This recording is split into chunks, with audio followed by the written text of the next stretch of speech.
बिस्मिल्लाहिर्रहमानिर्रहीम। अस्सलाम वालेकुम। एक बड़ा फ़ैसला आज सुप्रीम कोर्ट की जानिब से आया है। एक बड़ा रिलीफ जो पाकिस्तान मुस्लिम लीग नून है उसको सुप्रीम कोर्ट की जानिब से दिया गया है।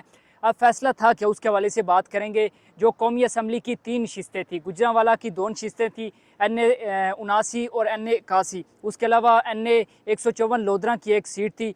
जो 8 फरवरी को इलेक्शन हुए थे उसमें जो पाकिस्तान तहरीक इंसाफ के हमायत याफ्ता सुन्नी इत्तेहाद कौंसिल के जो उम्मीदवार थे वो कामयाब करार पाए थे। जो उनके मद्दे मुकाबल मुखालिफ उम्मीदवार थे पाकिस्तान मुस्लिम लीग नून के, उन्होंने इस चीज़ को चैलेंज किया था और रिकाउंटिंग का मुतालबा किया था। इलेक्शन कमीशन ने उनकी इस दरख्वास्त को कबूल किया था और रिकाउंटिंग जब की तो पाकिस्तान मुस्लिम लीग नून के जो तीनों उम्मीदवार थे, NA 154 लोधरा, NA 79 और NA 81 जो गुजरांवाला के 2 हल्के थे, इनमें नून लीग के उम्मीदवारों को कामयाब करार पाया था। उसके अलावा जब पाकिस्तान तहरीक इंसाफ के जो उम्मीदवार थे उन्होंने इस फैसले को लाहौर हाई कोर्ट में चैलेंज किया था और लाहौर हाई कोर्ट ने इस फैसले को रिवर्स किया था जो इलेक्शन कमीशन का फैसला था। और जो पाकिस्तान तहरीक इंसाफ के हमायत याफ्ता सुन्नी इत्तेहाद कौंसिल के जो उम्मीदवारान थे उनकी जीत को उन्होंने उनकी जीत करार दिया था और उनके जो पाकिस्तान मुस्लिम लीग नून के उम्मीदवार थे उनका जो कामयाबी थी उसको मुअत्तल कर दिया था। अब जो लाहौर हाई कोर्ट है उसका कहना क्या था? लाहौर हाई कोर्ट ने ये कहा था कि जब फॉर्म 47 जारी हो जाए तो उसके बाद ये जो छोटी मोटी बेज़ाब्तियाँ हैं उनको जो इलेक्शन ट्रिब्यूनल्स हैं वो तो सुन सकता है, लेकिन इलेक्शन कमीशन उसमें मुदाखलत नहीं कर सकता। जब ये फैसला आया तो पाकिस्तान मुस्लिम लीग नून के जो उम्मीदवारान थे उन्होंने ये किया कि इस फैसले को सुप्रीम कोर्ट में चैलेंज कर दिया।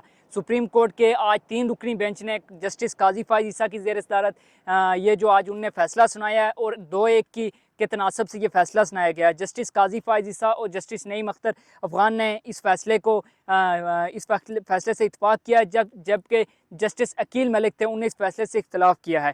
अभी तक चूँकि इसका मुख्तसर फैसला पढ़कर सुनाया गया, जब इसका तफसीली फैसला आएगा तभी पता चलेगा जो मुहरकात हैं, जो वजूहात हैं जिस वजह से कि क्या वजह है कि इस वजह से ये फैसला दिया गया है।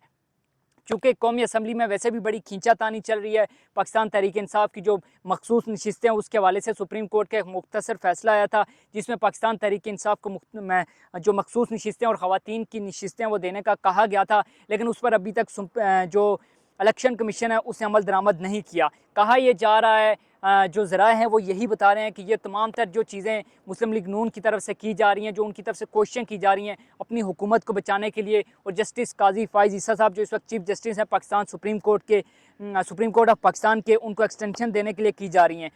तो इस वक्त मेरे ख्याल में जो पाकिस्तान तहरीक इंसाफ को एक नुकसान हुआ है, चूँकि उनकी कौमी असम्बली की जो 3 नशिस्तें हैं वो उनसे छिन गई हैं। इसी तनासब से उनको जो मखसूस नशिस्तें हैं या ख़वातीन की जो नशिस्तें मिलना थी, लेकिन 3 जो नशिस्तें हैं पाकिस्तान तहरीक इंसाफ से फिलवक्त छिन गई हैं। अब देखना यह है जो पाकिस्तान तहरीक इंसाफ के लिए मखसूस नशिस्तों वाला जो फैसला है, जब तफसीली फैसला आता है तो उसका रिजल्ट क्या निकलता है। बहरहाल आज के फैसले से मैं अगर कंक्लूड कर दूं जो फैसले को, तो जस्टिस काजी फाइज ईसा की ज़ेर सदारत जो 3 रुकनी बेंच था इस फैसले पर उसने समाअत की। जस्टिस नईम अख्तर अफ़गान, जस्टिस काजी फाइज ईसा और जस्टिस अकील मलिक ने इस फैसले की जो समाअत थी वो की थी। 3 रुकनी बेंच था, जबकि 2 जो जजिस थे, जस्टिस काजी फाइज ईसा साहब जो कि चीफ जस्टिस है, नईम अख्तर अफ़गान, उन्होंने इस फैसले से इत्तफाक किया, जबकि जो अक़लियती फ़ैसला था वो जस्टिस अकील अहमद ने इस फैसले से इख्तलाफ किया है। और जो तीनों नशिस्तें थीं जो पाकिस्तान तहरीक इंसाफ की लाहौर हाई कोर्ट की थी, लाहौर हाई कोर्ट ने फैसला दिया था। आज सुप्रीम कोर्ट ने लाहौर हाई कोर्ट के फैसले को मुअत्तल किया है और इलेक्शन कमीशन का फैसला बहाल करते हुए ये कहा है कि इलेक्शन कमीशन को ये हक़ हासिल है कि वो जो रिकाउंटिंग है वो कर सके। और ये फैसला जस्टिस काजी फाइज ईसा साहब ने तहरीर किया। अभी तक मुख्तसर फैसला आया है, अब देखना यह है कि जब तहरीरी फैसला जो तफसीली फैसला जारी होता है उसमें से क्या होता है। अब देखना यह है कि जो सूरत हाल है वो बड़ी दिलचस्प होती जा रही है। पाकिस्तान जो तहरीक इंसाफ है उसकी कौमी असम्बली में जो नशिस्तें हैं वो सबसे बड़ी जमात बनने जा रही है या नहीं बनती, और क्या पाकिस्तान मुस्लिम लीग नून जो है वो जस्टिस काजी फाइज ईसा साहब को एक्सटेंशन दे पाएगी। जो कहा यह जा रहा है कि वो इस तगदो में लगे हुए हैं, तो देखेंगे क्या दिलचस्प सूरत हाल पैदा हो गई है। अगली वीडियो तक ले दीजिए इजाज़त। अल्लाह हाफिज़।